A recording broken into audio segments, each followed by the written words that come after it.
안녕하세요. 우리 반사 여러분들 지난 한 주일은 좀 그래도 시원했죠. 또 이번 또 이제 여름 성경학교 또 시작 전인데 하나님의 은혜로 이번에 큰 하나님의 역사가 있었으면 참 좋겠고 또 계속 기도해 주셔서 우리 아이들이 큰 은혜 받을 수 있도록 하면 좋겠습니다. 잠깐 한번 기도할까요? 하나님 감사합니다. 우리 반사들을 좀 기억하여 주시고 항상 은혜 충만, 성령 충만하게 하시고 어린 신령들에게 하나님의 말씀을 증거할 때 권세 있게 선포할 수 있도록 축복해 주시옵소서. 예수님의 이름으로 기도하옵나이다. 아멘. 이번 주 공부하는 마태복음 22장에서 잡아보았어요.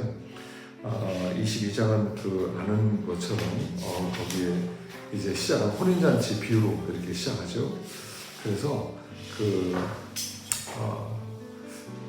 우리는 하나님의 혼인잔치, 임금님의 혼인잔치에 초대를 받은 사람이라는 겁니다. 그런데 여기에 그 혼인잔치를 거절했던 사람들이 다 진멸을 당해요. 그러니까 하나님의 혼인잔치는 절대로 거절해서는 안 되는, 정말 모든 사람이 응해야 되는 그런 혼인잔치다 하는 겁니다. 왜 하나님이 왕이 그들을 진멸했을까요? 왕을 무시했기 때문에 그래요. 왕을 거절했기 때문에 그래요. 왕의 명령은 절대적 명령이고요. 하나님의 명령은 절대적 명령입니다. 하나님의 말씀을 우리는 자꾸 상대화시키는 것이 우리 시대의 문제죠. 그래서 절대적인 걸 자꾸 빼버리려고 하는, 상대화시키려고 하는, 뭐 이래도 되는 거 아니야?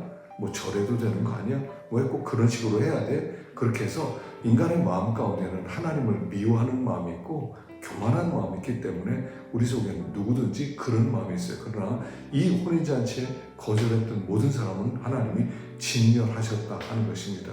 그래서 우리 믿는 생활이란 뭐냐면 하나님의 혼인잔치에 부름받은 사람이고 그 혼인잔치에 반드시 참여해야만 하는 사람들이라는 거죠.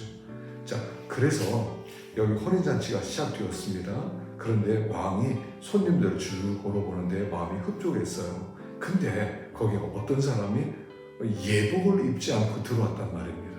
그래서 그걸 보고 아주 진노하셔서 쫓아내라. 이 혼인잔치에 예복을 안 입고 쫓아내. 그리고 혼인잔치에 들어오려면 예복이 있어야 된다. 예복 입고 와야 된다는 것을 지금 강조하고 있어요. 자, 보세요. 왕이 초대했어요. 반응하는 우리는 알았습니다. 털레 가서는 안 된다는 거죠. 왕이 초대했어요. 우리는 예 하고 예복으로 응답해야 된다는 거예요. 이게 구원 얘기죠. 그러면 오늘 본문에 생각하고자 하는 것은 우리가 준비해야 될 예복, 입어야 될 예복이 무엇이냐 하는 얘기죠. 이게 전체 본문 뒤까지 쭉 흘러가고 있다는 겁니다. 자, 그 다음 얘기는 뭐냐면 가이사에게 세금을 내는 것이 낫습니까? 세금 안 내도 됩니까? 하는 그런 질문이죠. 이게 첫 번째 우리가 입어야 될 예복이라는 겁니다. 첫 번째 예복은 뭐냐면요. 여기 우리 안에 하나님의 형상이 있잖아요. 가이사의 형상은 가이사 형상이 있으니까 가이사에게 맞춰라. 너희 속에는 하나님의 형상이 있다. 그러니까 너희는 하나님의 것이다. 첫 번째 입어야 될 예복이에요. 하나님의 형상을 회복하라는 거예요. 그래서 하나님의 형상을 자꾸 만들어 가야 돼요. 하나님의 거룩함을 입어가야 돼요. 그래서 우리 하나님을 점점 더 닮아가야 된다는 그런 말씀을 하고 있는 것입니다. 예수를 믿고 나서 우리 안에 성령님이 오셨어요. 그 성령님이 우리 안에 숨겨진 이미 타락하고 이미 깨진 하나님의 형상을 수리해 나가세요. 성령은 제가 볼 때 수리의 영이에요. 지혜와 계시의 영, 또 우리 곁에서 우리를 소생시키는 영, 그래서 그 영이 우리를 자꾸 회복시켜 나가세요. 그래서 회복된 우리로 아버지 앞에 나가라 하는 것입니다. 주님을 닮아야 돼요. 생각해 보세요. 씨도둑을 못한다고 그러죠. 씨도둑을 하려고 그러는데 아빠를 안 닮았어. 희한해. 왜냐하면 씨는요 반드시 아빠를 닮아가게 되어 있거든요. 근데 안 닮았어. 뭔가 이상한 것이죠. 하나님의 씨가 우리 안에 있으면 하나님을 닮아가야죠. 그래서 하나님의 닮아간 그 모습, 하나님의 그 사랑이 많으신, 자비로우신, 선하신, 의로우신 거룩하신 그런 모습을 닮아서 아버지 앞에 서는 게 우리가 준비해야 될 첫 번째 예복이다 하는 겁니다. 두 번째 그 말씀은 부활 논쟁이었어요. 그 일곱 형제 중에 이렇게 형수가 들어왔는데 형이 죽고 둘째가 결혼을 하고 둘째도 죽고 셋째도 죽고 일곱째도 죽고 이 부인이 누구의 부인 되느냐? 그랬을 때 하나님이 너희들이 성경도 하나님의 능력도 모르기 때문에 오해하였도다 그렇게 말씀하시죠. 그리고 하나님은 죽은 자의 하나님이 아니라 산 자의 하나님이시다. 그러니까 두 번째로 우리가 회복해야 될 하나님의 형상은 살아계신 하나님을 믿는 그 믿음이 우리가 회복해야 될 예복이라는 거예요. 준비해야 될 예복. 자, 여러분, 하나님은 살아계세요. 살아계신 하나님. 죽음이라고 하는 것은 인간 세상에 있지만 하나님께는 어울리지 않는 단어거든요. 하나님께는 우리가 살아있어요. 아브라함의 하나님, 이삭의 하나님, 야곱의 하나님. 하나님께는 아브라함도 살아있고 이삭도 살아있고 야곱도 살아있다. 우리 부모님도 살아있다. 그렇기 때문에 하나님은 살아계신 하나님이다. 그래서 우리가 이런 믿음이 있어야 돼요. 하나님은 살아계시다. 하나님이 살아계시다는 게 무엇이겠습니까? 하나님이 살아계시다는 것은 그 살아계신 하나님은 모든 것을 알고 계신다. 감찰하시는 하나님이시다. 이런 뜻이겠죠. 그러니까 코람데오예요. 하나님, 살아계신 하나님 앞에서 사는 사람.